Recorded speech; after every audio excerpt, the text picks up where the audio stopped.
You're listening to Oilersnation Radio, presented by the Nation Network.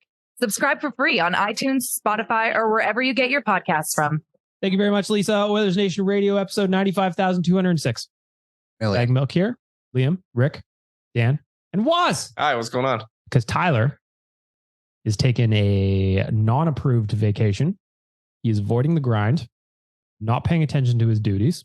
And as a result, Liam, we are having issues with the equipment once again because he manipulates things on his way out. Who would have thought? I would have. I have recorded probably a bajillion shows off this roadcaster Easily. throughout my years at Oilers Nation. Yep. When Tyler's here, it works fine. When Tyler's gone, I am now recording a show on Zoom. So if there are differences in audio quality today, it is because Tyler fiddled with the equipment.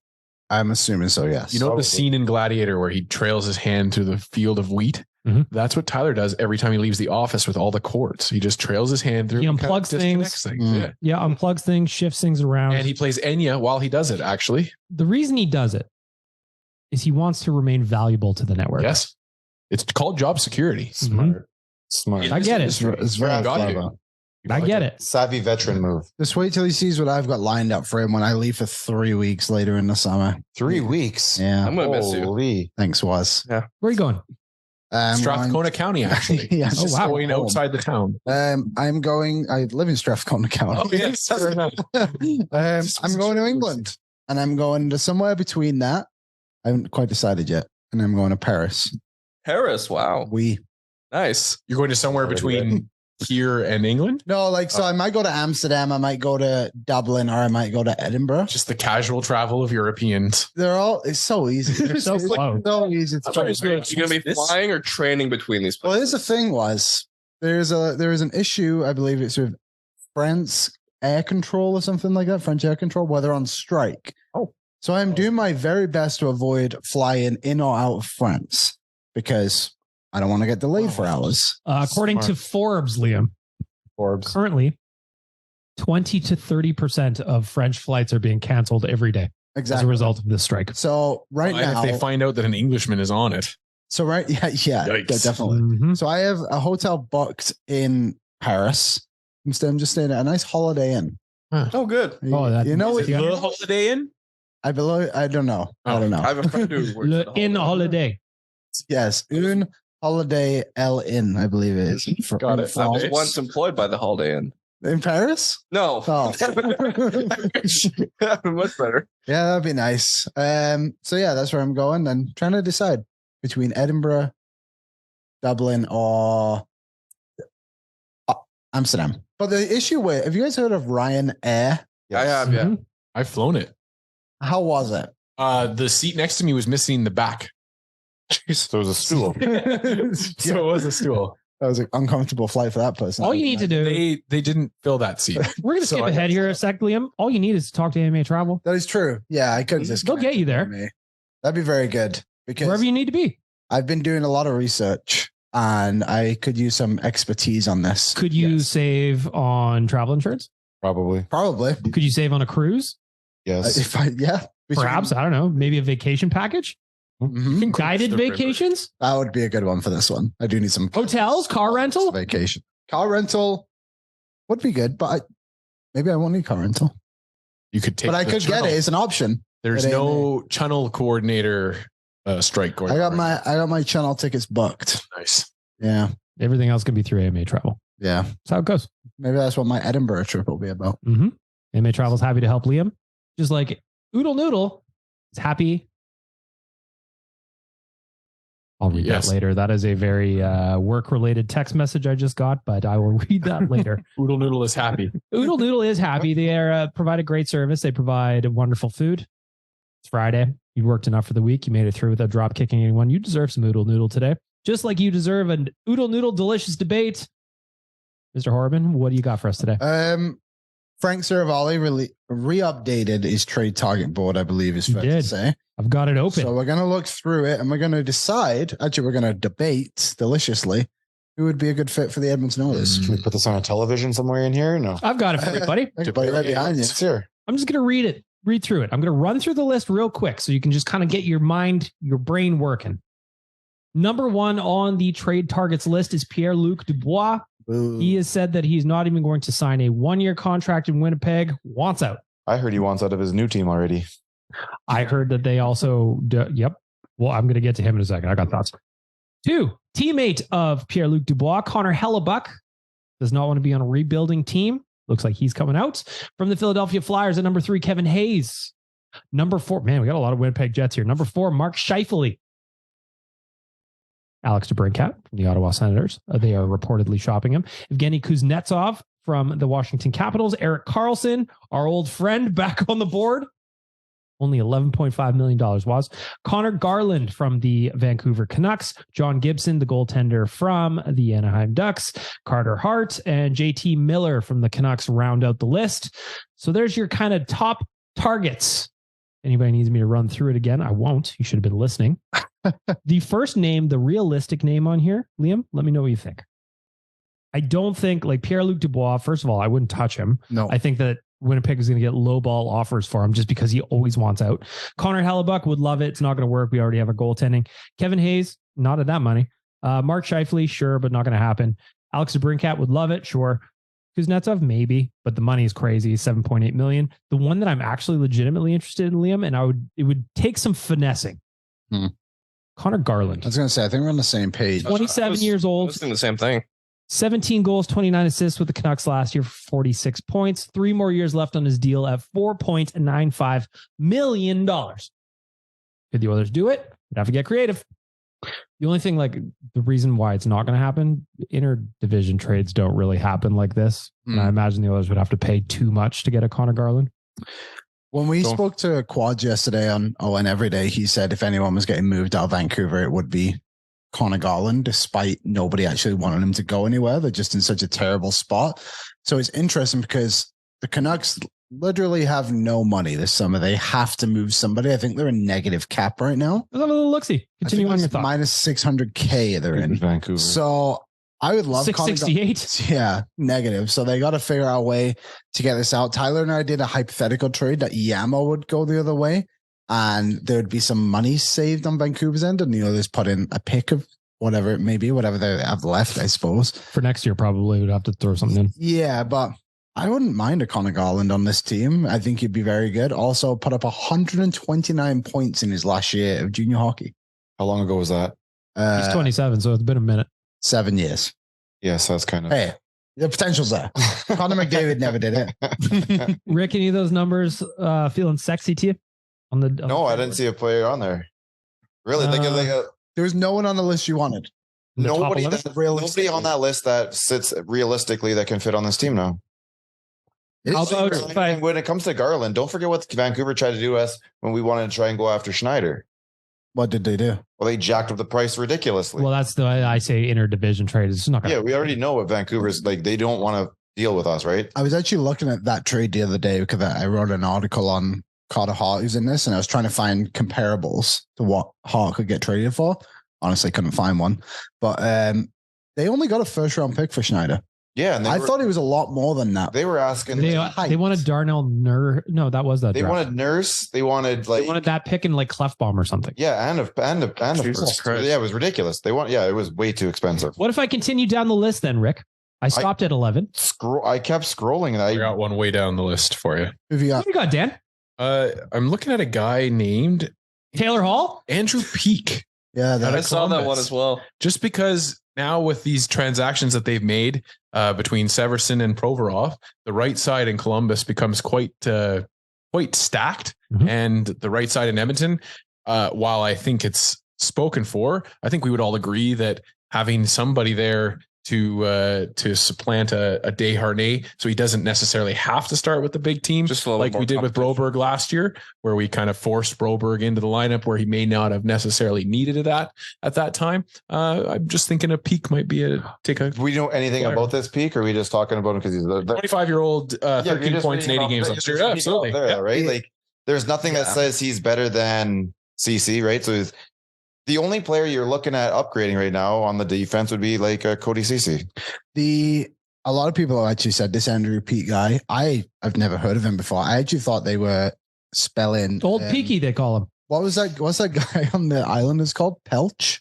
Yeah. I thought people were doing a spelling mistake. I've never heard of Andrew Peak before. And you're a scout. I do scout, and I haven't heard of him. So I don't know how good he is or how bad he is, but if he's fair, Liam's not scouting Andrew Peak. You never know. That's true. Maybe There's nothing out there that says he's better than anybody we have right now. So I'm not bringing someone in just to bring somebody in. That is an interesting team to look at, though, in Columbus, because they have Severson now, Provorov, Gobranson's not going anywhere. Werenski. Wow, what a mouthful that is. And then Adam Boquist, Nick Blankenberg, and then there was somebody else they have too, isn't they? Don't they have Jake Bean? Yeah, there he is. So they have 7 or 8 legit NHL defensemen. Old Beanie, they call him. Beanie Baby. Well, we're looking for a specific type of defenseman, right? We're not looking for the offensive guy anymore. We've got that taken care of.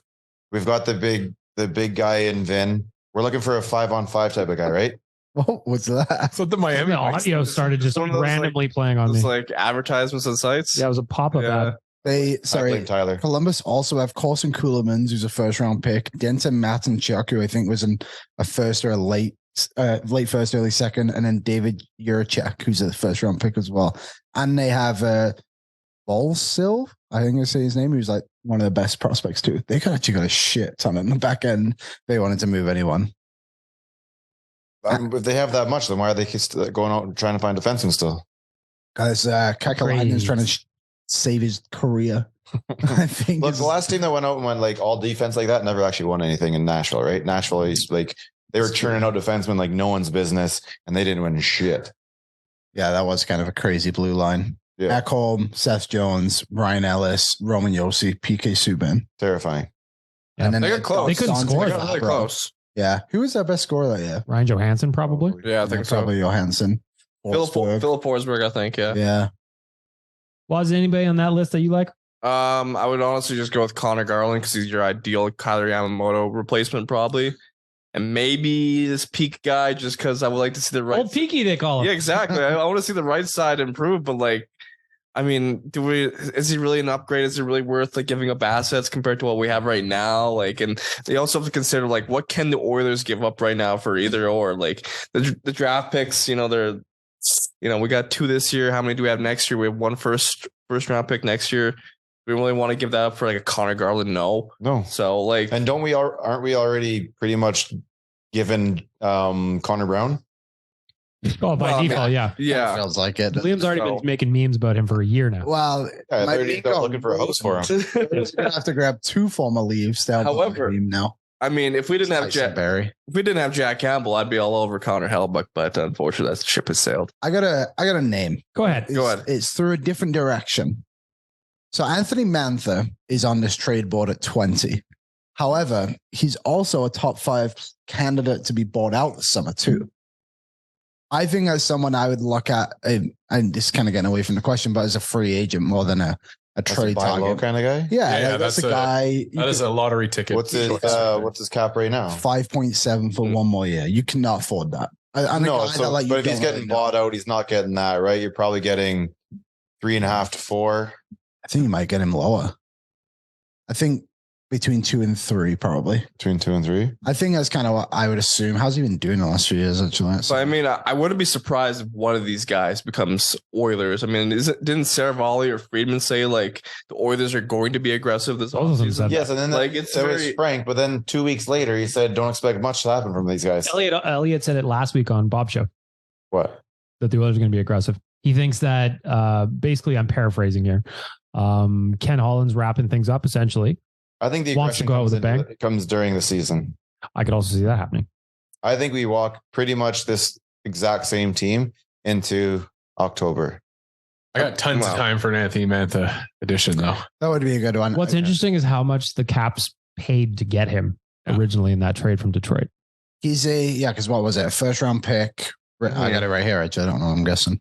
It was a first round pick, which turned out to be Wyatt Johnston, which must have been moved somehow to Dallas.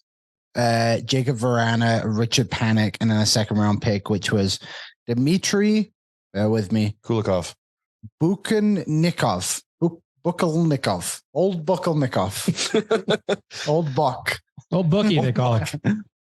How do you say that one, Rick? It'd be interesting. If you're listening to this podcast right now and you're yelling at us because you're looking at Frank Seravalli's trade board and you'd be like, no, dummies, the Oilers should go get Blake Wheeler. First of all, you're wrong. Yes. But I want to hear from you anyway. Even if your ideas are bad. We're adding little bits and pieces here. We have the big pieces here. I think they're going to be moving. I think they're going to be more than just bits. Like, I don't think this is going to be another summer of like Gaetan Haas's. No, but it's going to be a role player. It's going to be a guy who fits. Good role players. Yeah, but that's what I mean. It's not going to be a big piece. But I think they're going to try and Brown-esque. I think they're going to try and do more on the right side because you moved Puljujarvi at the deadline. By all accounts, it seems like Yamamoto's already been traded. Yeah. Who's playing on the right side? We still have Lavoie that's going to be. Doesn't he have to clear waivers this year? He's waiver eligible, right? I do feel like some of these prospects like Lavoie are like almost like scratch tickets. Like you're not sure what you're really going to get though. I just like with Lavoie, scratch ticket at that point. Then like you don't know what adding like a player like everybody thought Huberdeau was going to be great in Calgary just because and. That didn't work out so well. If you add a Lavoie, I think the Oilers are past the point where you can just be like, well, Raphael, you got a chance to play with somebody. No, he's got to earn a spot. But I mean, I think you're penciling it in. They know what they have in them. They've watched them all year, right? We sit here and read something 3 times a week on them. When Gretzky's down there watching them the whole time, they're talking, they're watching. Brent Gretzky? Yeah.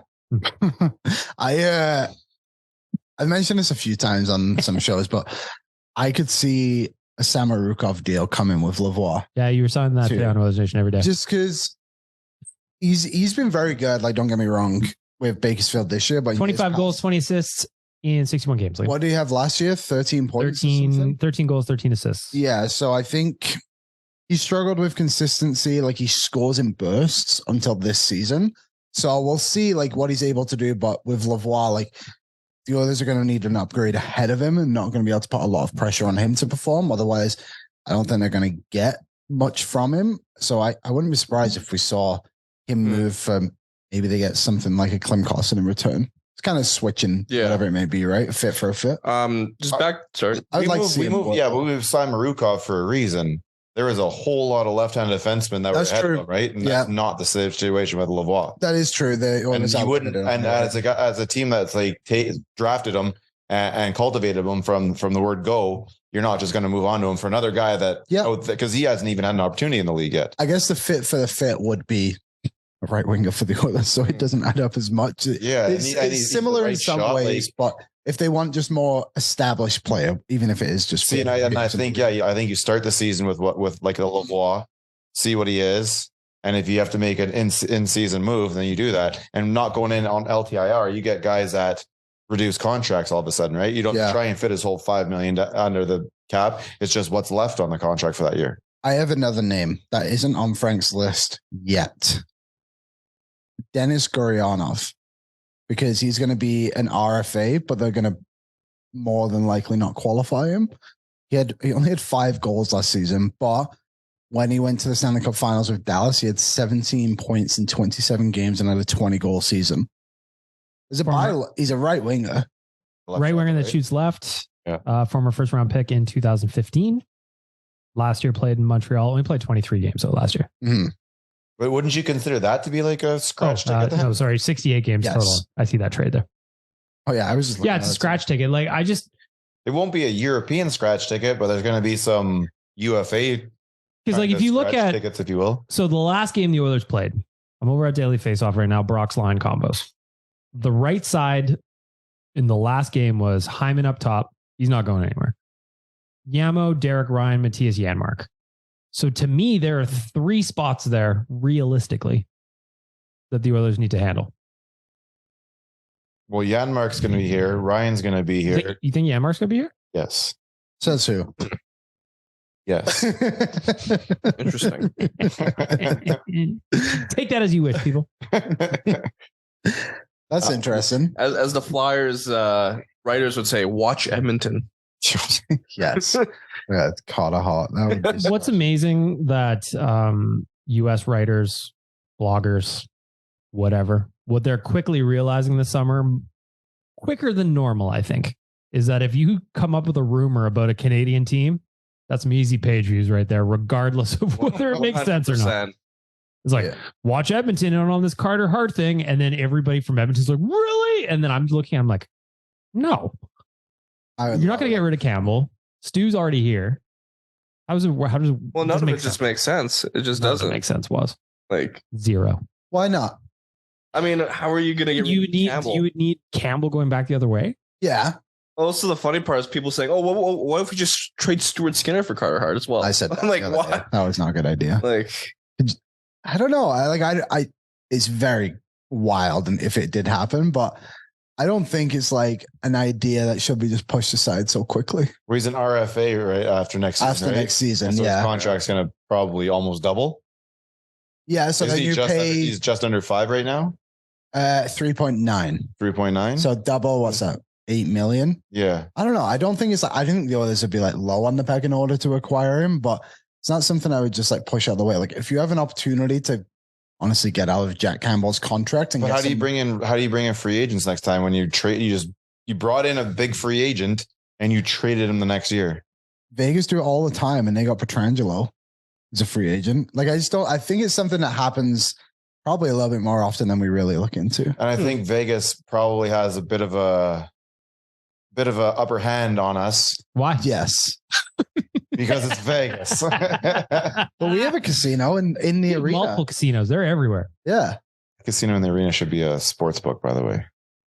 That would be great if it was a sports book. So dumb it's not. Yeah, that would be sick. But I don't know. Like it's a small casino. Terrible. Just wall-to-wall screens. I went there for the first time during the playoffs. It was interesting. I went to the West Edmonton Mall Casino. I didn't know they had a casino. It's amazing. Amazing little place. Better. Huh. Yeah. I'll have to check it out. I don't know. I don't think Carter Hart's coming to Edmonton, but if I think it's more likely, like I can't see any path down that. Since the Ekholm trade, I believe everything. I believe that Ken Holland. Anything's possible, is what you're saying. Yeah, like I have more belief in Ken Holland now than I ever have. So then, if we're doing that, if we're going down that road, and we want to believe that Ken Holland can pull off the impossible, I'm looking at a wide open right side and a Tom Wilson that I want. Yes, Tom Wilson would be awesome too. Him or Travis Konechny, would be phenomenal. I would have them both. Didn't we talk about this before? Isn't Konechny like Yamo size? And I don't care if he has a big engine. That's cool. Like I like that still, but Tom Wilson's just like they're different players for sure. Tom Wilson would be fantastic. Is he available? I have no idea. But I want him. Everybody in Washington should be available. I agree with that. Anyway, if you're listening to this Owen Radio podcast, Twitter and Instagram, I want to hear who's your ideal trade target. Pick someone on Frank's list. You could pick Tom Wilson because I'm right. Right? Of course. Waz, thoughts? I was just thinking, like, what does Vegas's right side look like? Like, what do the other teams right now competing for the cup? Like, I mean, Florida. Like, what does their right side look like compared to ours? Like, to get an example of what a right side should look like. I know what ours is bleak, but like look like our left side. Vegas's right side is Jonathan Marchessault, Mark Stone, Mike Amadio, and Keegan Colasar. Not too bad. The thing that annoys me about Vegas is the Oilers should be in the Stanley Cup Finals. 100%. I don't even want to talk about them. As the guys like had to watch some of this, just sitting at work and stuff like that. If there's one thing that makes me feel better, it's that the officiating is still absolutely horrendous. Yes, it's embarrassing, and it's very hard to watch and not think that the officials or the league or whatever that is pro Vegas. It's so pro Vegas. It's stupid. What's interesting is we complain about the refs all the time. We always have. But this year, specifically in the playoffs, I feel like it's been a way bigger story just amongst hockey fans in general. Like it's obvious. And I still don't think they're trying to push Vegas to win. They might want Vegas to win from within and because of whatever. But I just watch. It's terrible. The officiating is terrible. Didn't that statistic also come out? Like Vegas has like the highest PDO or something. Their PDO, whatever that means. Sorry to bring up Vegas again. PDO just means essentially it's a combination of your shooting percentage and your save percentage. Oh, it's essentially hockey's version of luck. Huh. And theirs is, if I'm remembering the stat correctly, it's the highest since the Bruins in 2011. Wow. Yeah, it's high. And that was Tim Thomas was out of his fucking mind that run. So anyway, damn it, LB, I'm blaming him now. I know. If he hadn't got hurt, Aiden Hill comes and plays out of his mind. What the fuck? Anyway, we're moving on. Good. Of course. The other big news that happened today, we're going to plug here, probably. Shout out to Star Mechanical. Star Mechanical is one of Edmonton's locally owned and operated plumbing and heating businesses. They've been working in the community for over 20 years. Many of the homes built in Edmonton over the last 2 decades have had their plumbing and heating and systems installed by Star Mechanical. Organic ad read. It was a good ad read. Very good ad read. Fantastic. The news that happened today, sign and trade. Columbus getting some work done. Mm-hmm. We touched on a little bit in the trade targets talk. Damon Severson signed an 8-year contract. Gets flipped for a 3rd-round pick going to the Blue Jackets. All of a sudden, their top 4 in Columbus is looking real good on the back end, Liam.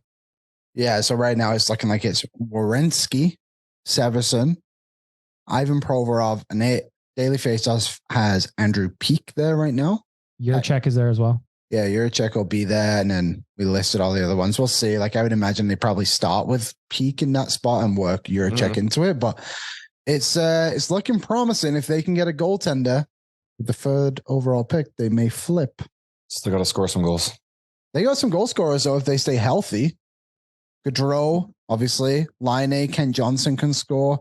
I would imagine scored for how long? Didn't he have a few goals last season? Let's have a look. And Gaudreau, how good did he look last year? He was good last year. He was a point per game player, right? Oh, Probably. Definitely wasn't the Gaudreau from the year before. No, he wasn't. But they got some holes to fill, of course. But I think they should flip the 3rd overall pick. Well, I was also going to say that this is a Columbus team that turned Korpisalo and I'm trying to think of Gavrikov into NHL caliber goalies. Korpisalo wasn't that anything to write home about with LA. I wonder where he's going to end up. Is he not a free agent? Yep. Yes. I said that to Tyler the other day that LA is getting linked with all these goalies and they're just kind of forgetting that Korpisalo was very good for them. Yeah, the others just found his weak spot in the last couple of games there. But besides that, he was the reason they were pretty much in the series. I don't know. I guess I feel like if you're LA and you're a team and you went out and got Korpisalo and that's all he got you was a one last game. Yeah. But they signed Gavrikov. Yeah. No, and Gavrikov, I think it is a different story. Like Gavrikov was their best defenseman by far of their whole team. Yeah. Oilers series. That's probably fair. So I don't know. Like I think I understand from LA's perspective, like you went out and got Korpisalo and he wasn't able to put you over the hump. So maybe you need to go even further and get a Hellebuck or something. And the thing is too, they're getting linked with like Hellebuck, help us. Soros. Yeah. 3 guys who could, if they've not already won a Vezina, could win a Vezina one day. With that LA Kings team and system in front of them too. It's I don't know. They're an old team though. LA? Some of their better players are old. Yeah. Their skill guys. Their skill is Kopitar. Is like definitely in the playoffs in the first round. Doughty wasn't Doughty. Doughty was a liability. But Doughty hasn't been Doughty for years. We remember Doughty as like the Team Canada Doughty. One of the best defense. He is where he is. I mean, that's just the way the careers go. Kopitar had a fantastic year in LA. I almost wonder if he's due to regress a little bit. Yeah. I don't know. I think he just quietly goes about his business that you kind of just don't even think about him. So it's hard to like you look at that LA Kings team, and I feel like if you put them into the Florida Panthers trajectory, they're going to make some noise too. Like that's that build of a team where it's not there's not a top line front end talent. I guess Barkov is the Kopitar of the LA comparison. That Matt Tkachuk guy is pretty good. Yeah, I suppose that's true too. Victor Arvidsson, I guess. Kopitar is a free agent next summer. The goalie was standing on their head for a bit too, though. Speaking of Matt Tkachuk, Florida got on the board last night. I didn't watch it. I was watching the new season of Alone, Dan. I saw they're in northern Saskatchewan this year. Really? Yeah. Also wasn't watching it, but I saw that hit on Tkachuk. What'd you think? Of what? What like the hit? Oh, I thought it was completely fine. I was surprised that he was hurt. But one hit, I was surprised he was hit. One hit that I don't think is getting talked about enough was the fact that Barbashev just absolutely nailed Gudas in the head. And it's just been brushed over. Yeah. But there was the Jack Eichel one, and everyone, it was obviously a massive hit, 2 stars, but Gudas almost missed the game because of it. And it's just been the Eichel, the reverse hit. On Barbashev. From Barbashev. But I feel like that was more Radko's fault than Barbashev's. Well, Like he came in looking for something. He was coming in bat hot looking for something. Maybe. And Barbashev just kind of leaned forward. I get what you're saying. Yeah. And especially in a league where they're talking about head injuries and all that kind of stuff. And you've got Kachuk who looked woozy somewhat, I would say. And then for sure Gudas had a head injury there at some point. This game is so fast and they're so big out there that we need to stop looking at hits by frame. If dude is everything tucked in, and you make contact with him just because you're a little bit taller and you hit him in the head, there's nothing you can do. I call that the Vinny Desharnais conundrum. How many penalties did that dude get for hitting someone in the head just because he's 9 feet tall? He's got everything. Yeah. You got everything tucked in, and you're not like kicking anything out. Just trying to move his arm back. It's you can't not make the hit. If you want to hit somebody in the head, I recommend you watch UFC 289. That's coming up tomorrow. UFC is back in Canada for the first time in 4 years. Yes, last time it was in Edmonton. We've got 6 Canadians on the card. Liam, I know you're excited about it. Big UFC guy. Yes, Oliveira will be excellent to watch in the co-main event, and then Nunes versus what's the other name? Aldana. Yeah. Aldana. Yeah. Nunes is always good to watch. Yeah, there was supposed to be a different Penna, I believe her name was, but she got injured.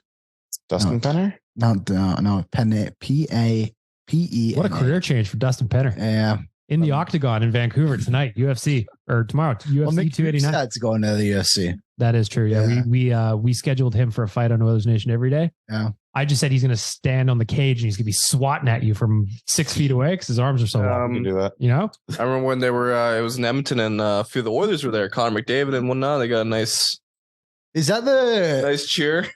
Is that the video that goes around all the time of McDavid in like the plaid? Yes. Okay. I know exactly what that was.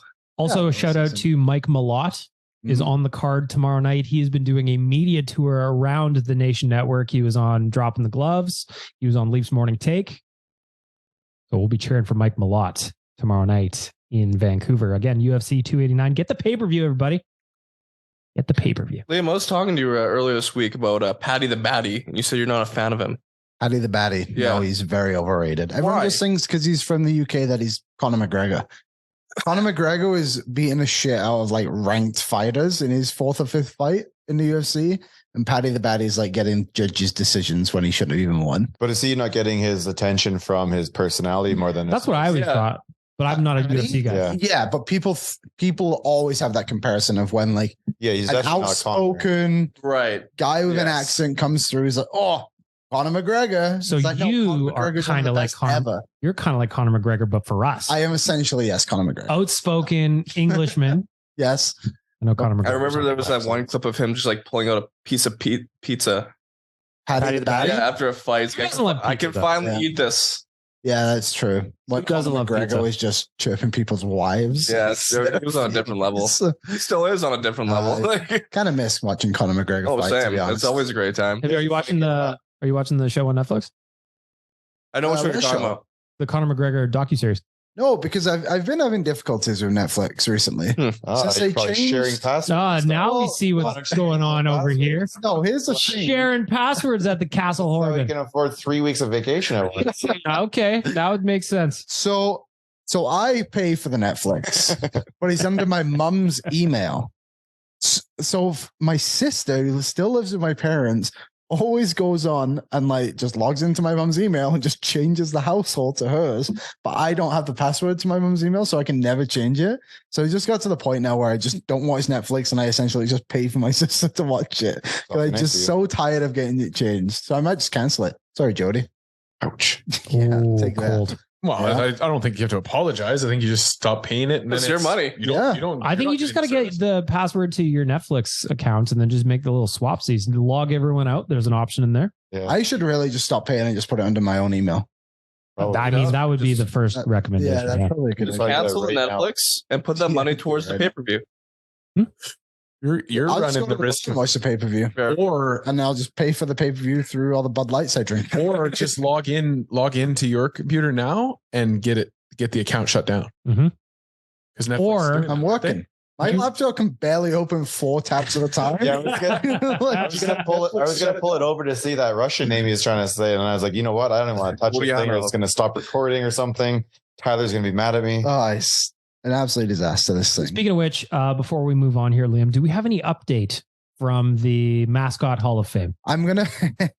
So I've been in communication with the Hall of Fame. Mm-hmm. This is very exciting.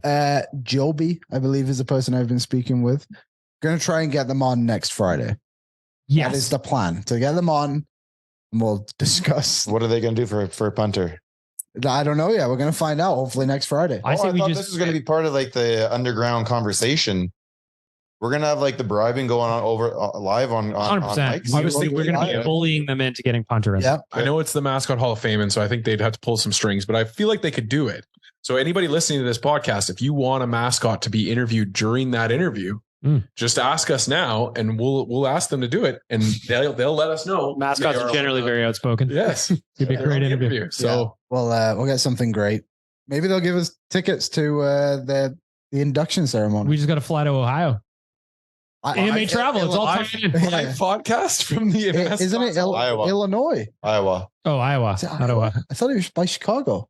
But according to you last week, sitting right over there was Iowa. Well, to be honest, Rick, I can barely say names some days on the show, so I don't care. Who's your favorite mascot? My favorite mascot? Hunter. It's in Indiana, Whiting, Indiana. So we were all wrong. I think it started with I. Isn't that on the same Great Lake as Chicago? I think. Yeah, the Great Lake's big enough. Surely it covers a couple of states. Yeah, I imagine it covers a couple of provinces in there too. This basically what we're saying is this Mascot Hall of Fame could be anywhere. We'll just do our live episode from the boat. Thankfully, AMA travel will get us there, no matter what. Boys? Yes. I've got 5 questions for Ask the Idiots this week. Busy week for Ask the Idiots, but thankfully we all fueled up with some Wilhauk beef jerky before the segment. We are going to be ready to go. If you have not ever had Wilhauk beef jerky, first of all, shame on you. Second, you've got some homework for this weekend. Go to any of the locations. They even have a kiosk in West Edwas. It's fantastic. Get yourself some Wilhauk beef jerky. Fuel up for the weekend. It's going to be hot as balls outside. You need to make sure that you are properly fueled up, and Wilhauk beef jerky is that fuel. Now, boys, Ask the Idiots. 5 questions, a little bit of shenanigans, a little bit of hockey. Got a nice mix this week.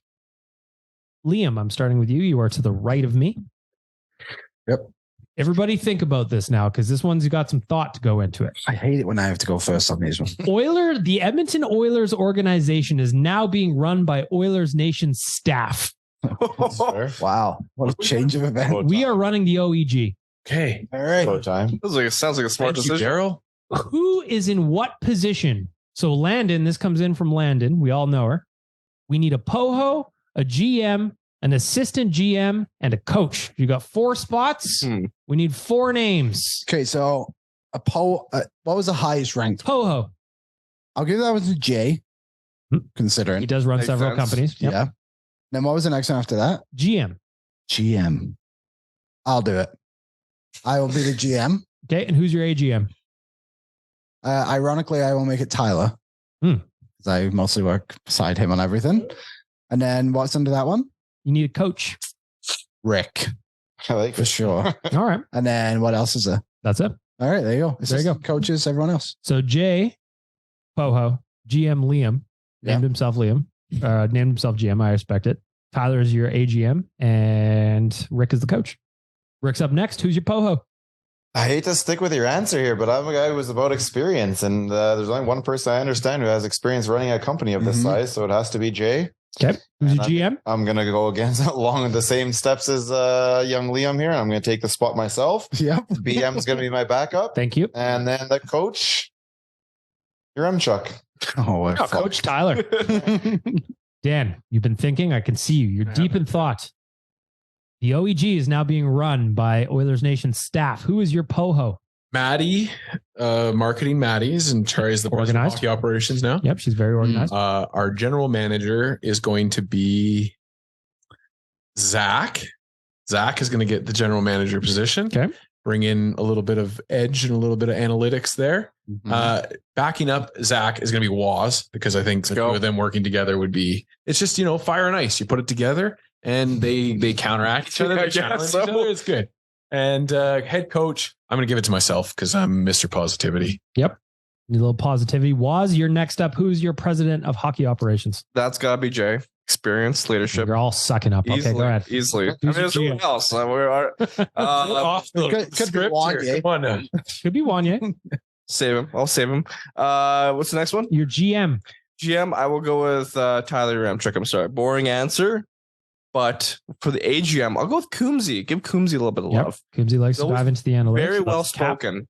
Very well spoken. Mm-hmm. And who's your coach, Waz? Wanye, easily. I think he'd give great motivational speeches. I see Wanye in the Daryl Cates position, but that wasn't part of the question. Yeah, well, we didn't get up to owner. Hanging out in out. Well, honestly, if you bring Wanye in as GM, he brings back Reed Schaefer and Nail Yakupov. Mm-hmm. So at what cost? Exactly. It's a great question. So if I could, I will put actually Wanye as GM and Tyler as coach. I'm going off the board for my president of hockey ops. I'm going with the warden. Oh, good call. If you don't know who the warden is, that's good call. Carmen runs the building we're in. Yes. She oversees all logistics for the building we're in. And I feel like she doesn't take any shit. Definitely just not. It's true. So the warden is my boho. That's fair. General manager, I'm going to say Tyler, because he loves this kind of shit. He knows more about random play. He knew every mascot off the dome last week. That was weird. That was weird. That was very strange. Tyler is the GM. Are we just being a team of mascots then if Tyler's the GM? Probably. He's just like me. He's played threes online in NHL. You play all the mascots. Fair enough. AGM, I like Coombsy. I like him in there. He's analytical. He knows a little bit about the cap. Well spoken. He's smart. He can go down to Bakersfield, watch the Condors. He's got the flowery shirts already. He's made for Cali. True. And the coach is me because I don't take no shit. I'm going to yell at everyone. It's true. It'd be old school, and then I'm going to get fired for it. Next question. We're reversing the order. Waz, we're starting with you. Okay. Favorite vacation spot you have ever visited or that you want to visit? Favorite vacation spot for me, it's gonna be San Diego. San Diego. Been there twice. I would love to if they had an NHL team. And the one place I'd love to visit is Mallorca in Spain. Very specific. Random. Yes, I like it. But it's beautiful. Dan, best place you've ever been, and where do you want to go?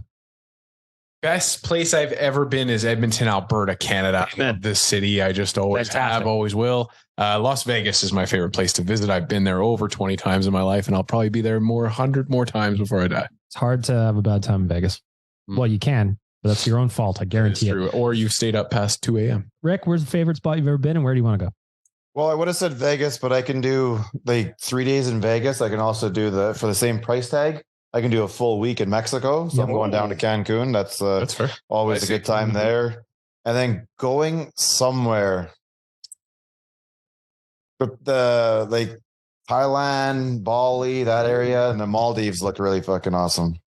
Liam, where you been? Where you want to go? My least favorite is Drumheller. I'll just put that one out there. Wow, okay. Not a fan of the Hoodoos. Nope. Is that a recent trip you took? That was last year. You got a problem with the dinosaurs? Oh, I thought you were coming up with a new one, though. Aren't you doing a new trip this year? Yeah, one of my 3-week vacation. Oh, no, I thought you were going to Drumheller, though. Absolutely. I would never go. Do they have Drumheller in the UK? Thankfully, no. They have Edmonton in England. Anyways, my favorite place. I love going to Vancouver.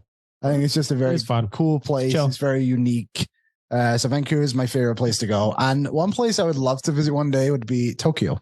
Ooh. I think that'd be cool. Like Tokyo Drift. That's why, yeah. That's the only reason. Yep. That's what it's known for. You can do like those full-size Mario Kart cars in Tokyo. You really? Mm-hmm. Well, I just throw out bananas over my shoulder the whole time. Exactly. You got an endless supply. You know what the one craziest thing I heard you can do there, though? My buddy did it.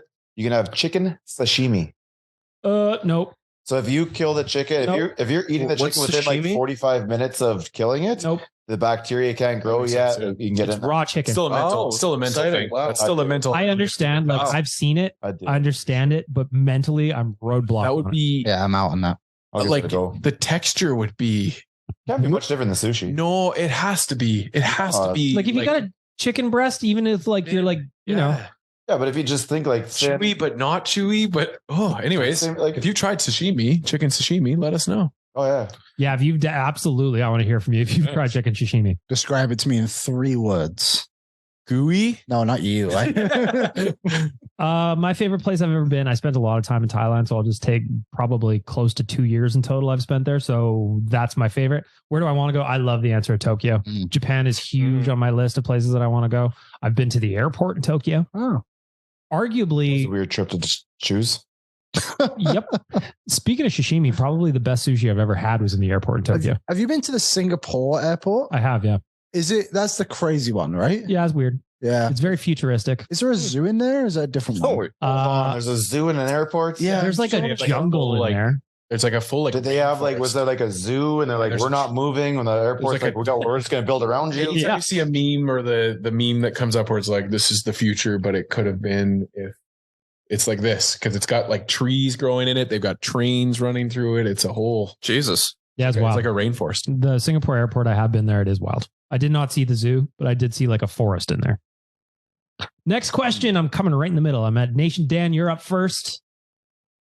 This is going back to the Oilers. Should we save assets and hold off on an off-season trade so that we can make an Ekholm-like deal at the deadline? No, you shouldn't wait for a trade if you have something on the table, but did enjoy the Ekholm transaction, and I could see the value in leaving some of your cap space there to be able to make that kind of a transaction. Rick, what do you got? Yes, because we saw it last year at the deadline. Everybody was losing their mind because Ken Holland wasn't making a trade, and they're flipping out. Toronto made 13 trades on a Tuesday, and Holland had did nothing. And then right at the end, Holland made his move and got perhaps one of the best deals at the deadline. Waz, are you doing an off-season trade or you wait until the deadline? I'll probably wait until the deadline, and I hate to say that because that makes for a very boring summer here in Edmonton, but it's what's best for the team. And I think this team's good enough to honestly do well enough in the regular season. Like, it's not like it's going to hinder us if we don't make a move in the offseason. Like, we're still going to be a strong team. Yes. Liam, what are you doing? I think if the trade's there now, you make the trade now. You still got a first-round pick to probably play with at the deadline anyway. Move it out. I think it's just easier to move it at the deadline. I think so too, because like other teams will probably. You can see who's out because right now everybody's still in Kool-Aid season right now. Everybody thinks that they're going to be able to do something, and that's the thing too. Like with the Predators, the whole season they probably wouldn't have been able to make that transaction until it. Yeah, you're not getting Matthias Ekholm last summer. Yep. For me, I think that they're going to do both. I think they'll make a minor trade or two in the offseason, and then they'll keep their kind of like their powder dry, to quote Low Tide, until the trade deadline. I found the airport zoo, by the way. Go ahead. I believe it's Bangkok, funnily enough. It is called the... Bangkok has I've been to that airport a million times. Sukhothai Airport. It has a zoo in it? Yeah, apparently. 12 exhibits, including giraffes, zebras, along with a primate exhibit. That is fascinating because, like I said, I've been in that airport a bunch of times. It's to be fair, though, it is huge. Yeah, it looks like it's not like an indoor zoo. This is outdoor, but it has more than 100 species. There you go. All right. This is a weird question from our friend Dangerous Wade. Liam, I'm coming at you first. It's going to take some thought. It's going to take some consideration. It's going to take some knowledge about your own skills. Are you ready? I will not be ready, but scientists have decided to clone you and create an army. The catch is they're all 3 feet tall. How many of the 3 feet tall yous do you think you could handle at one time in hand-to-hand combat? I like the idea of a bunch of adorable little Liams running around everywhere. I think how many were they? How many do you think you can handle? How many can you fight? How many do you think it takes to take down one big Liam? As soon as they start climbing up me, that's when I'll be done. I feel like at the sight of yourself 3 feet tall, you burst out laughing and you'd be rolling on the ground and they'd win. But to my advantage, I have been kicking a lot. I've been kicking my whole life. So that'll be right in my range. And I'm pretty good at a good half volley. So I think I could take out a few of them. I'll say I can take out probably 50. However, my stamina is low and I could not go much further than that. Rick, how many 3 feet Ricks are you handling? You're going to need triple digits. Yeah. I love it. Dan? I think if you had asked me this question 4 years ago when I was 450 pounds, I'd be having a different answer. But I'm going to say my number's pretty high now. I'd say I could take 1,000 of myself. I have some long limbs, so it's gonna take a while to get closer. I got some anger. I haven't unleashed the rage beast in a few years. So, look out, little Dans. Waz, how many little Wazes are you handling? Currently Googling 3 foot tall. Like, see what people look like when they're 3 foot. How tall are you, was? I'm like 5'9". This So tall. imagine Yeah. half your size. Okay, Just a that's little what bit I was tall. thinking, right? Like this. It's about the size of that mic that you. I don't know. This is a tough one. I feel like eventually I'd lose like stamina. And Well, then I start crumbling. Eventually you do lose. Yeah, That's the yeah, point of this. like- Yeah, one. but But, before you lose, how many are you that's- taking down? How many little Wazes have you murdered? I'll go with 12. Only 12, eh? Kill 12 birds a day. Well, I mean, that's just Was killed the bird outside today. Allegedly, in my opinion, he was doing some business outside the office today. that's just part of the lifestyle. You don't know Waz kills birds, allegedly, in my opinion. Can I do this like on a TikTok live? Good news. Birds aren't real. They're all robots. Got it. Sure. How many mini bag milks can I handle? Listen, I'm full of rage. I'm like the Hulk. I'm angry all the time. So I feel like 200-300 of these little fuckers are going down before they finally get to me. I'm going to be swinging. I'm going to be grabbing them by the legs and using myself as a weapon. Yep. Whole thing. Last question before we get to another edition of Kennedy's podcast game. She's standing next to me. Was real quick. Yeah. Best summer activity that is not at all sports related. Best summer activity that's not sports related. Oh, that's a tough one to answer because I No, it's mean, not. It's not. shit. Drinking? Okay. Yeah, we'll go drinking. Sitting by the fire. A little campfire. Yeah. Love that. Rick? It's drinking on a patio. Yeah. I'm doubling down on that. Drinking on a patio. Yeah. I like to read outside in the summers. Oh. So that's my favorite lovely. activity. But I read sports books only. Oh, well, that doesn't count then. Walking in the river valley count as a sports activity. Well, it is an Olympic sport, so I yeah, would say. so it's tough. Yeah. I do like taking my dog out for long walks in the summer. That's lovely. Jogging. Soft The J. J is silent. Yeah, ogging. Standing beside me, Kennedy, our graphic designer. She is back with another edition of her game where she picks up a random quote from the podcast from over the winter, Okay, so and we have to guess who said it. Waz, get your phone out. You got to make This notes. segment is called Kennedy's Podcast Trash. So what we're doing here, Waz, is she's going to read out a quote, and you're probably not going to be involved in these, but what's going to be interesting is you have to guess who said the quote. And at the end, we're going to confirm who we think says what. Or is that how did we do it last time? Yeah, that We was did it. Big reveal at the end. He says number one. We all say who we thought it was, but we just save it for the end. All right. And without further ado, Kennedy is here with the quotes. Hello. And Tyler's a part of this, right? Tyler is a part of his. All right. There's also a twofer because I'm not going to. Ooh, I like this. Yeah. Wait, two people in one answer? There's no. So it's Yes, two. two. Oh, so it's not okay. process of elimination. Here we go. Every time I get a mic in front of me, I feel like I'm back in high school. I'm like presenting in front of the class. Well, We're all listening. Okay, ready? Here, first one. Okay. If the Oilers lost the draft lottery and drafted Jack Eichel, I would have started performing cannibalism. Wait, hold on. What the fuck? Oh, You're trying to figure out who the quotes are. Yeah, no. Still. Yeah. If the Oilers lost the draft lottery and drafted Jack Eichel instead, I would have started performing cannibalism. it's probably fair. Accurate Yeah. response. Okay. Yeah. Second one. What does mid even mean? Like down the middle? Sorry that I'm not down with the kids anymore. Anymore. Okay. So they were a kid at one Okay. time. Got it. The third one. You got to play like you have Mike Smith behind you and you're getting yelled at if you mess up.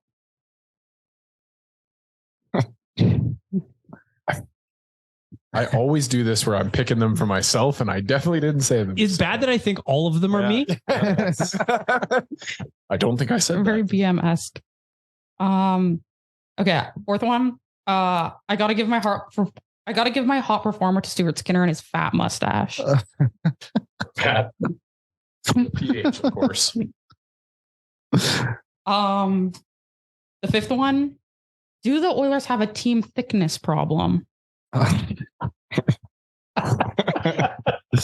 Oh, no. I don't think I'm doing very well. Okay.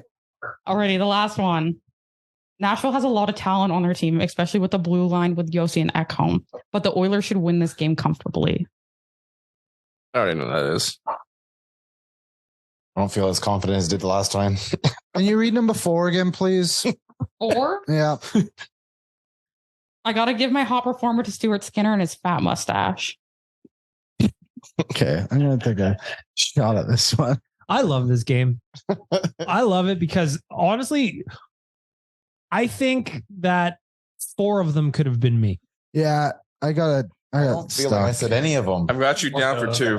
I can't listen to this in the car because I literally have to I have to pause it and just write it down. It's so funny. What was that one you posted of me doing the growling? Yeah. That was All right, Parrot Platypus. Okay. Your Halloween costume. Yeah. Okay. Ready for answers? Yep. Wait, we're all going to go around and say who we say? Yeah. Number 1, can you read out the quote again, please? Okay, so the quote for number 1 is, if the Oilers lost the draft lottery and drafted Jack Eichel, I would have started performing cannibalism. I think I was bag milk. I got bag milk. I also have bag milk. Bag milk. It has to be me. Yes. It's a genuine response. Okay. Second one, it was, what does mid even mean? Like down the middle. Sorry that I'm not down with the kids anymore. I think that one was me. I have Dan. I said Tyler. Tyler. I also think Dan. That was Liam. Yeah. Wow. I don't know any of these things. Like, what's the other one? Kennedy? Busing? Bussin'. Busing? Bussin'. That was from Bushing. Big That Brother. boy is bussing. Bussing. He's bushing. Bussing my love. Okay. Here we go. Number 3. Third one was, you got to play like you have Mike Smith behind you and you're going to get yelled at if you mess up. I had Rick. I have Liam. Oh. I guess it was me. I wanted to. Rick. I thought it was me. That was Dan. Yeah. Once 2 changed, I wanted to swap, but I can't. So I'm just stick with what I have here. Damn it. Okay. Fourth one. I got to give my hot performer to Stuart Skinner and his fat mustache. See, I thought that one was Dan. I have Tyler. I said Liam. Bagged milk. I also have Liam. That was Rick. Oh. Wow. Accurate response. It's always good when you don't get your own. Yeah. That's a good sign. It's in at 1 today. This is not good. Alrighty. Fifth one. Do the Oilers have a team thickness problem? I think bag milk. I have bag milk. I guess Tyler. I guess Tyler as well. Tyler. Yeah, it was Tyler. That means I got the last I'm one. going to go 1 for 1 or 5 for 5. I got 100% last time, but I'm getting. Okay, last one. Nashville has a lot of talent on their team, especially on the blue line with Yossi and Ekholm. But the Oilers should win this game comfortably. Sorry. I had Rick. I had Tyler. I have me, actually. I have Rick. Tyler. I think I remember the day. That was Liam. What? Wow. Only 1. It's not age. What was it? You said Nashville has a lot of talent on their team, especially on the blue line with Yossi and Ekholm. But the Oilers should win this game comfortably. Actually, yeah. I can. The way you say comfortably, I thought that might give it away. But Comfortably. Honestly, yeah, you say it in a very distinct way. Damn it. How'd the scores do, everybody? I'm 2 for 6. I got 4 2 out out of of 6. 4 out of I 5. think 2 out of 5. What? 1 right. What episode did I say that one in? I want to hear the context of it all. Because at first it was like, can you read the first part of the quote again? yeah, you said Nashville has a lot of talent on their team, especially with the blue line. On the blue line with Yossi and Ekholm. See, right there, I thought we were just talking about how handsome they both were. Oh. I thought maybe that was bag milk because I do like to say how handsome they are. got the all abs team, stuff like that. You're saying how good they are, and then we snaked and we got Ekholm. So Suck it. Smashville. Excellent job by Kennedy on this one. This one was way harder. Way Thank harder. you, Kennedy. Good job. That was excellent. I love that one. get me back into this. I love it. Sorry you have to listen to our episodes. I did terrible. Did you try your other game yet? Has BM done your other game that you maybe do earlier? No? Oh, yeah. I'll do that after. Oh, Yeah. the Career Path one. So if you I'm follow along so on the bad. Oilers Nation's Instagram, the crew are doing these little games where you have to guess career paths or where a player went. And last week I was so bad. I can only imagine this is going to be another chapter of the same story. There was only one when I looked at it that I knew immediately. I got them all right. The other four. Well, You did? I don't. You got them know all right, then I much. feel a little better. I only moved here in Feel like I'm- 2010. I think I needed 2. I had to ask for a clue, but I just needed 1 clue, and then I I had a clue for the first 4. And I still didn't get them after that. I'm going to try and do it without a clue and just get real mad when I don't. Yeah, like without a clue was not easy. I got a raging clue. A raging clue. Wow. I love South Park. Were you going to say something, Liam? Yeah, so the QMJHL has increased its punishments for fighting in hockey. What is the punishment? Daily Faceoff just released it. So it says there were 4 rules added and altered in this change on fighting. It says, number 1, all players involved in fighting will receive a game misconduct. Okay. Number 2, all players identified as the instigator of the fight will receive a 1-game suspension. And it says any player identified as the aggressor will get 2 games. And it says any player that gets into the secondary fight will receive 1-game addition as opposed to a 3rd fight. Instant analysis from hockeyfights.com.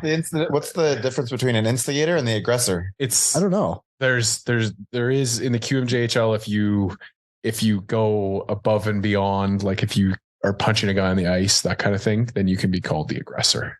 Right. But yeah, so what it is essentially is it is a ban on fighting. They will be allowed to fight, but every time you fight, it's going to get worse. Your punishment is just going to get worse and worse, and you're going to miss more and more games. So essentially, in the CJHL, the way they do it is you can fight anytime you want, but you're immediately ejected from the game.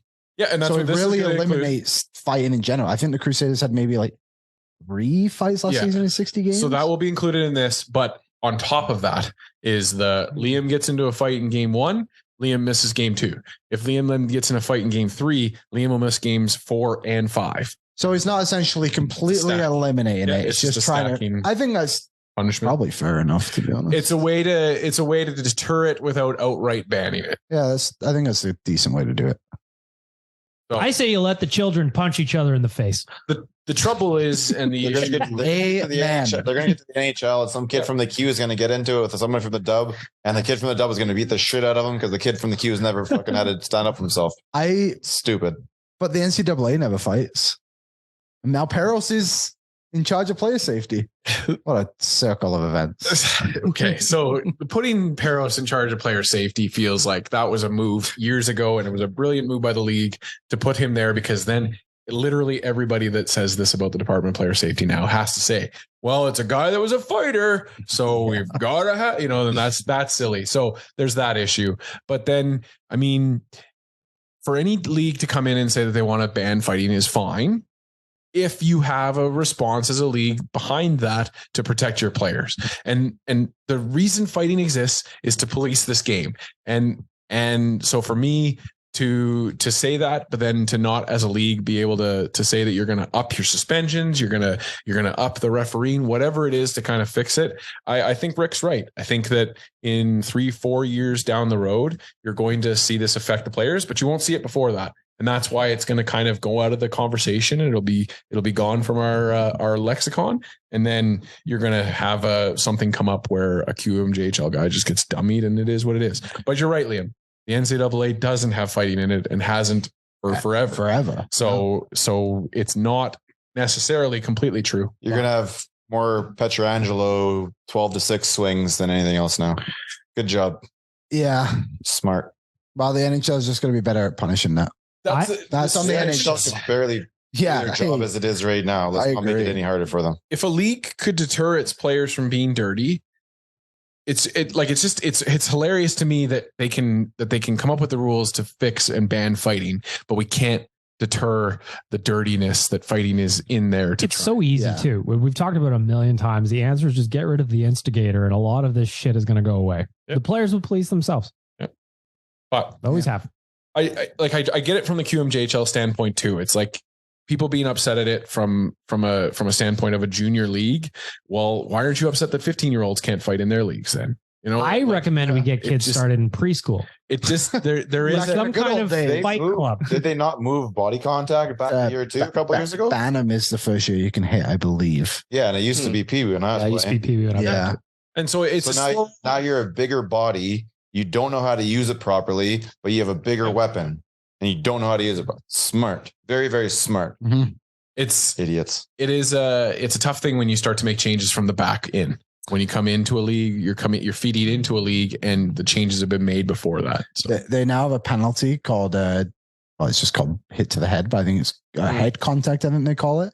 And it's a 2 or a 4 kind of determined on the ref. And boy, oh boy, there are a lot of hit to the head penalties in a minor hockey league game now.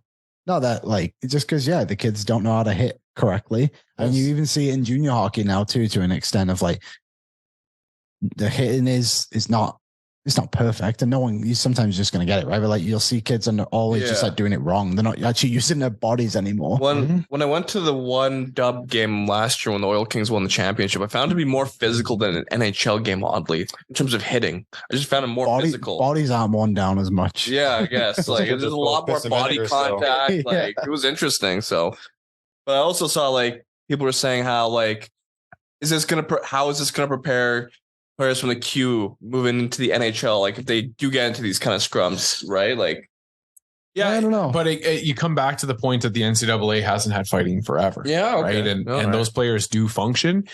I just think that, I don't know. It's a tough conversation to have today. Definitely. Because we don't know what the actual effects are going to be. We're only assuming that the effects are going to be what hockey fighting was created to stop is going to continue to rise. So I think you kind of do know a little bit of what it can do from like a player's perspective, when I think in recent times, the US has taken strides in junior hockey and their players are becoming better and better now in the NHL because they're more skilled and they don't have to worry about fighting in NCAA. Well, I'm not saying WHL, OHL, whatever players, obviously they have a big impact, but there's a bit more physicality to their games. This is obviously interesting. This obviously can spawn a different conversation, but do you think taking fighting out of the game will like ruin the viewing experience? I think you're going to lose. You're naturally going to lose fans that came to the game for one certain aspect of it, and you're going to gain fans in another aspect. So funny thing to me, I don't think anybody comes in because you take out fighting. The funny thing to me is that's true. People say, "Oh, I got to get fighting," but then if a scrap breaks out and you're at the game, the place goes bananas. Oh yeah, exactly. There's definitely a it's a weird statement from like to see like league officials coming out and saying that this is a great thing for the league. I think you should ask the guys involved in the sport whether they want it, instead of somebody else coming from outside and saying you guys shouldn't do this because of, and just wagging the fingers. Allow the players to decide. Yeah, I think that's. Allow the players to decide. We already know what the answer is going to be. I like that they got rid of the players who can't play fights that would happen. Like those weren't necessary, but like, the funny thing about that is that they get rid of those, you get a lot more clean hit guy gets jumped right now, because you can't just send out Smack and have him line up against the next shift and them go and take care of it. Yep. Fair. So there is going to be some good and some bad and some this and then that, but it's part of the game. It's always been part of the game. Stop trying to like alter the game. If you don't want to watch hockey like that, go create a different sport then. Like, stop trying to change hockey. Mm-hmm. Unless you're getting rid of the trapezoid, I'm done with it. I could see a future. Marty Turco hasn't played in years. As the guy that runs hockeyfights.com, I think I could see a future where there isn't fighting in the league. But I also think that in that, I also don't want to fight cool, but don't make it illegal. Don't let the. I also think that also means that league doesn't have physicality in it whatsoever. And that's okay if that's the sport that you want, but that's just not the hockey that I want. And see, and like, listen, we've watched the playoffs this year, for the first couple of rounds. If you're not into physical hockey, you're going to be out by round 2. Yeah. If you made the playoffs at all. Mm-hmm. There's big boy hockey in the playoffs. That's for sure. Just don't fight in the last 5 minutes. If you're going to fight in the last 5 minutes, make it 5:01. Any later than that, don't do it. Right? Yep. Let's wrap up the podcast with some hot and cold performers from the last 7 days of our lives. I want to give a shout out to our friends at Cornerstone Insurance for making this segment possible. Go check them out at cornerstoneins.ca. Auto, residential, commercial, life insurance, whatever you need, it is right there. You get a quote. You can submit a claim. You can do it all online. cornerstoneins.ca. As we do every week, we start off with our veggies. Waz, I'm looking at you first. You're right in front of me. Your Cornerstone Insurance cold performer of the week. I'll give my cold performer of the week to my soccer team. We lost 6-3 on Tuesday. Not a great result, especially since we have Liam in our league. So it's a very competitive league. Mm-hmm. So thoughts on that, Liam? Good. Nation Dan, your cold performer of the week. My cold performer of the week is going to be the topic we just talked about for the last 5 minutes, because it's going to consume my life for the next 365 days a year or so is the QMJHL and its fighting ban. Enjoy moderating the comments on hockey fights when you post that news on the Instagram accounts. Rick, your cold form of the week. Well, I like it or not, I'm right there with Dan. I think it's bad for hockey. I think it's dangerous moving forward for some of these players when they're going to get involved in an aspect of hockey that's you need to be taught in, and they're not going to have any teaching in, and it's not going to be good for the game. Oh, I didn't push any buttons. Okay, hang on. Waz, you get this one. Okay, Nation Dan, you get QMJHL. Man, I'm not doing my job today. Good Lord. Rick gets this one. Oh, that's cold. All right. I'm going to be so mad that we yelled too. My cold performer of the week goes to Alex Manoah. Not him personally. What's his name? Alec. Love him. Alec Manoah. Alex Manoah is his cousin. Not because of him personally. I'm sure he's a good man, but it's been a tough season. Mm-hmm. So just him and that in general. We have been hoodwinked, bamboozled, led astray, run amok, and flat out deceived. I hope he finds his stuff. So to clarify, Liam, nothing to do with Alec Manoah, the human. No. Only this season. Just the fact he struggled so much. The struggles of Manoah. Just because Alec listens. For the record, and I'm sure people have tweeted it out now, but Roy Halladay did the exact same thing. Did anybody else Google the Florida Complex League after it happened? So I saw somebody's comment on it. It's like the rookie league. I also text Tyler. I'm like, what the hell just happened? And he goes, imagine Nugent Hopkins got sent to the dub. I'm like, oh my God. I think you can go down there and it's all about like finding the plate as opposed to worrying about the batters. Like he's still way better than them. So it's not like he's getting it. He needs to find this plate. He needs to find the strike zone. I think it's going to be good for him because he's going to go down there. He's probably going to be lighting batters up, get a little confidence back in himself. Stuff's just, and he can work his way. The question is, does he go from there and then work his way up through single, double, triple, or does he like do something down there and they bring him right back to the Jays? I guess we'll see who pitcher 5 is in the rotation. How he does is probably going to dictate a lot of that too. I like that Roy Halladay story is kind of the new Michael Jordan missed his team story. That's fine. Kind of hardship. Help people know. Little adversity. Exactly. For Alex Manoah. Alex Manoah. My cold performer of the week is last weekend was my 20-year high school reunion. That was fine. That was a good time. But the hangover I had afterward, oh my Lord. I came in here on Monday and I was still firing on a quarter cylinder. So the hangover that I had and all my buddies had for that matter last weekend, cold performer of the week. That's a joke. That's an absolute joke is what it is. It was no joke. I didn't get out of bed until like 3 p.m. How many people show up to that reunion? Not very many. There was probably, I'm going to say like 30 out of a class of 100 plus, but it was a very last minute kind of thing that got put together. So it was a good time. I was mostly there to hang out with my boys anyway, Let's finish it off on a high note. Liam, we're reversing the order. You're up first. Your Cornerstone Insurance Hot Performer of the Week. Okay, I had one, but now I just saw something that I want to give. So my initial one was Monsters, Inc. I watched it the other day. Oh, fantastic movie. First time? First time? No, not the first time. I've seen Monsters, Inc. In case you're wondering, dear listener, yep, Monsters, Inc. did come out in 2001. But my hot performer of the week, I just saw this, is Austin, who made that Ryan Nugent-Hopkins jersey on our Instagram. Yes. That is my high school. Oh, I just really looked in the picture. As I made that. So I know the exact project and the class he's in because I made an Adidas hoodie and mine was orange. He's a hot guy. Shout out Austin. He's a hot guy. Not Monsters Inc. then, huh? Maybe next week. All right. Maybe that'll be Monsters University. How many sittings? 2. You watched it twice back to back? No, I stopped halfway through. It's only like an hour and a half movie. So good he had to catch. I love that a kid's movie takes 2 sittings. I love it. Sit down and weekend. Right when they got banished. I watched Shrek the other day as well. First time? No. Rick, your Cornerstone Insurance Hot Performer of the Week. The return of CFL. Simple. Yeah. Come on. That'd be exciting. When was the last time the Elks won at home? We were talking about this before. It's been 17 years. They weren't the Elks. Sunday is the day. Pre-COVID. Yes. And if you're going to the game on Sunday, Evander Kane and Cecily will be there. Cool. Are they? And so will I. That's cool. There you go. And so will Rick. Look out for Rick. Nation Dan, your hot performer of the week. Well, my honorable mention is going to go out to 3 guys, Corey, Tyler, and Zach, for dragging my golfing carcass over the finish line yesterday at the Corporal Jim Galloway Memorial Memorial Tournament, golf tournament. We finished second place. So shout out to Corey, Tyler, and Zach. Nice. But my hot performer of the week is actually going to go out to just a random, I'm assuming, listener of the podcast. Drives a black SUV, has a nation decal on the back. And I just noticed them 2 days ago, and they're still repping a car flag, an Oilers car flag. That thing has seen some wars, but I'm giving them a huge shout out on the podcast for still repping the car flag months after elimination. You get my hot performer of the week. Feeling hot, hot, hot.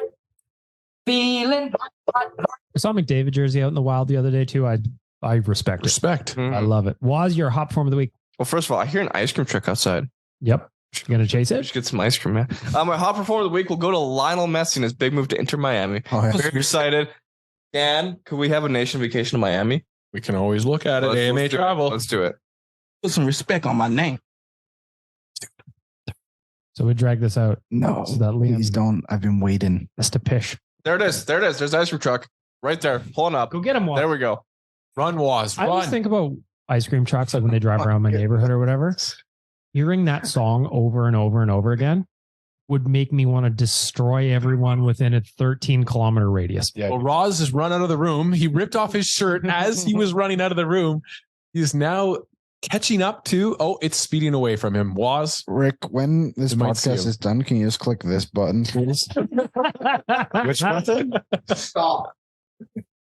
Honestly, I would have preferred jumping out of the window. Well, my hot performer of the week, so we can wrap it up. There goes Liam. I've got a nice little summer of events going on here in the city. First of all, the festivals are all coming soon. I've got a list. The street team is going to be working on some of those. I'm excited about that. But Tool tickets went on sale, and it seems like me and Jay are going to be going together, and I'm excited to go see Tool. I think it's going to be fucking sweet. This is why I'm hot because I'm flying, ain't because you're not. So Rick's got an important job to do over here. He's got a button that he's got to push. So we're going to say thank you to UFC 289. Go get the pay-per-view. That's coming up tomorrow. AMA Travel, Betway, Will Hawk Beef Jerky, Star Mechanical, and Cornerstone. Pause recording button or the stop video button?